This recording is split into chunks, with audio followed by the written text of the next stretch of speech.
Hey guys, so I have yet another video. I think 3 videos in one day will be a record for me, but I wanted to talk about 3 books that I read in August. They are all nonfiction, and I found them all fascinating. I will try to keep this video under 10 minutes. We'll see how that goes. So the first one is The Children of Light and the Children of Darkness by Reinhold Niebuhr. This was published in 1946. Reinhold Niebuhr is a major 20th century American theologian and an interesting writer. He is probably the only theologian to ever have written a major work on American foreign policy, which is fascinating, but he's mostly known for his theological works, but this book is not on American foreign policy. It is about democracy and capitalism and communism to an extent. Basically, Reinhold Niebuhr talks about democracy and capitalism and how in the West, our ideas of democracy and capitalism are based on a conception of human nature that is too optimistic. We tend to be quite cynical about human nature. We, I think, in America do tend to view human nature as pretty selfish, but he also points out the fact that humans aren't only selfish to the extent that they want to look out for their own well-being and their family's well-being and just get by.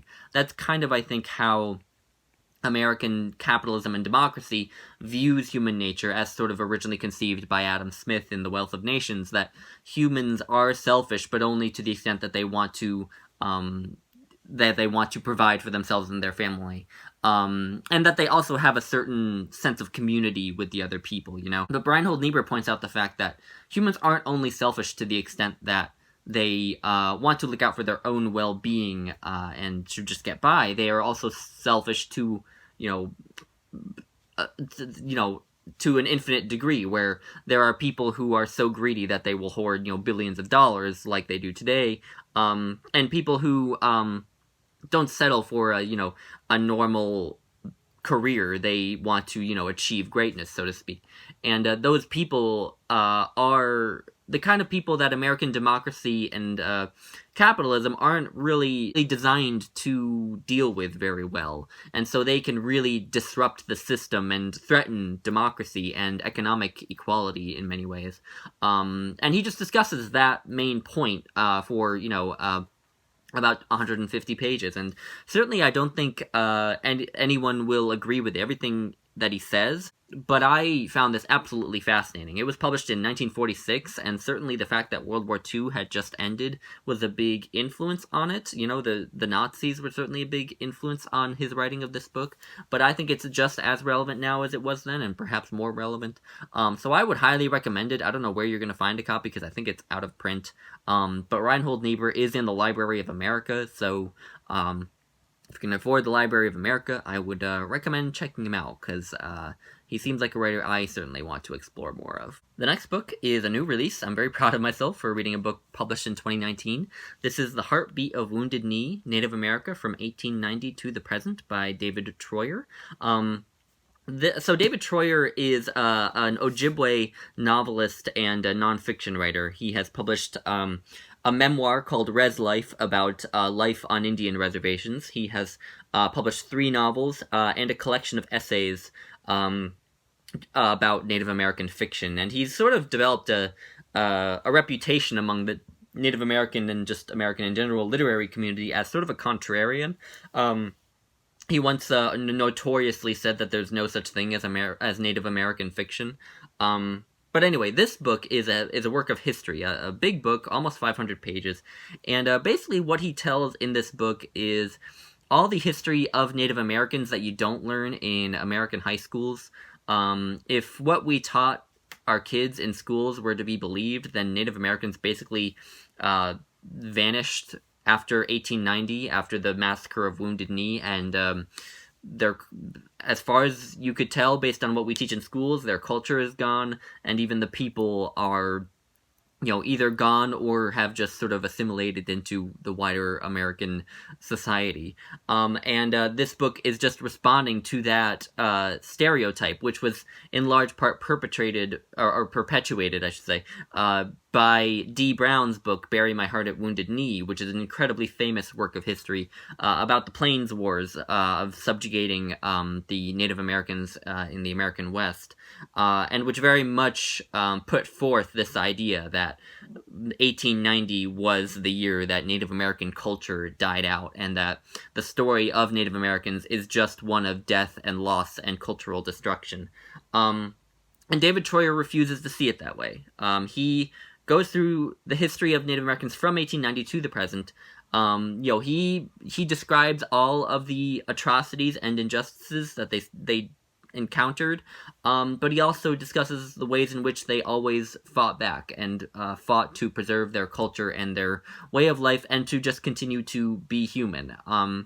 Because the American government essentially has done its best to destroy Native American culture, but also to force Native Americans to basically be white Americans, but to be white Americans on the lowest ring of the socioeconomic ladder. David Treuer just tells the story of how Native Americans fought back against that. From the American Indian movement, the civil rights movement for Native Americans that emerged in the 1960s and 70s at the same time as the African American civil rights movement, from the Menominee tribe in Minnesota, who were this tribe who managed to hold on to their original homeland and are still one of the only Native American nations to still live in the place that it lived thousands of years ago, just by persistence, basically, against the American government. And to the modern day, when many Native Americans are more and more starting to revive their culture, and it's told very well. I honestly, if you're interested in Native American studies, then this is an absolutely essential book. I'm tempted to say that if you're an American, you should just read it. But anyway, yeah, I think that this is probably the most important book I've read all year, so I would highly recommend it. And then finally, the last book is Sapiens, A Brief History of Humankind by Yuval Noah Harari. This was published in 2015. Go me for reading 2 books that were published in the 21st century. Yuval Noah Harari has a PhD from Cambridge University in history, and he's a professor at Hebrew University of Jerusalem. And in this book, he seeks to tell a sort of macroscopic history of humankind, starting with what he calls the cognitive revolution. When our species, Homo sapiens sapiens, our cognitive faculties just skyrocketed because certain parts of our brain got much larger. And at the same time, we became basically the most genocidal species ever to evolve. There were several species of Homo sapiens on Earth when we evolved. There was Homo erectus in Asia, Homo neanderthalensis, the Neanderthals in Europe. There was a species of humans in what is modern-day Russia, and we exterminated them all. For probably just sort of seemingly pragmatic reasons at the time. But anyway, he starts from that rather dark past, and moves forward through the cognitive revolution, the emergence of the human brain, through the agricultural revolution, when we discovered, farming and settled down into quote-unquote civilization, through to the scientific and the industrial revolution, when technology started to really take off, to the modern day, during our sort of technological revolution that we're currently... sorry, my throat is getting dry from all these videos. That we're currently experiencing, and also looks forward a little bit in the last chapter towards where we might be headed with that technological revolution. And he covers so much content here that I could never do the whole thing justice. This book reminded me a lot in its sort of scope and ambition. It reminded me a lot of... Behave, The Biology of Humans at Our Best and Worst by Robert Sapolsky, which is sort of a similar thing, except that it's not looking at history, it's just looking at human nature. But its scope, its attempts to look at all of human nature at its best and worst, is very similar to Harari's attempt to look at all of human history in all its best and worst. So it reminded me a lot of Behave in that sense. I do think that a lot of the content that Harari goes through has probably been covered in many other places just as well. I mean, there are a lot of other books, a lot of documentaries you could watch to get a lot of the content that he discusses. A fair good amount of it wasn't that new to me.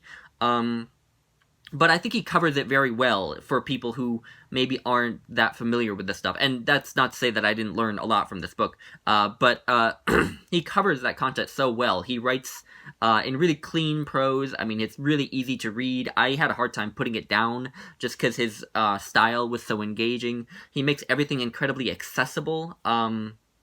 And so I really admire him for that. And there are also some genuinely really fascinating insights along the way. I mean, he kind of talks about how when you look at the agricultural revolution, it's not necessarily a net positive event for humankind, because once we settled down and started farming, we started having to work longer hours than we did as hunter-gatherers. The work we were doing on a daily basis was not really what our bodies are programmed for. It's a lot of bending down, which is just really bad for our backs. Our diets became a lot less healthy because we ate much less of a variety of foods than when we were hunter-gatherers. So there's a substantial argument that you could make that the agricultural revolution was not necessarily that great, actually, for human health. And also, another thing that the agricultural revolution did that has just become even more and more of a problem is that agriculture, being an agricultural society, forces you to sort of live in the future, because when you're a farmer, you always have to sort of look forward. How will the weather be in crop season? Will the crop be good this year? What will the climate be like? Will we have enough food to make it through the winter from our harvest? Living as an agricultural society makes you very future-oriented, which you aren't as a hunter-gatherer, where basically you just sort of gather what you need to eat on a daily basis, and that's sort of that. And that causes a lot of extra anxiety in humans. So you can say that the agricultural revolution has not been very good for our mental health either. So just insights like that are just peppered throughout this book. So I thought it was really good. Again, it's not quite as original as perhaps Harari thinks it is, but it is really good if this stuff is new to you, and if you're interested in a sort of in big history and the sort of topic of big history, then I think you would really like Sapiens. So yeah, anyway, those are 3 books I have read this it's still August, so this month. If you have read them, give me your thoughts. If you want to read them, give me your thoughts, and I hope you all enjoyed. Anyway, I will talk to you all in my next video. Bye, guys.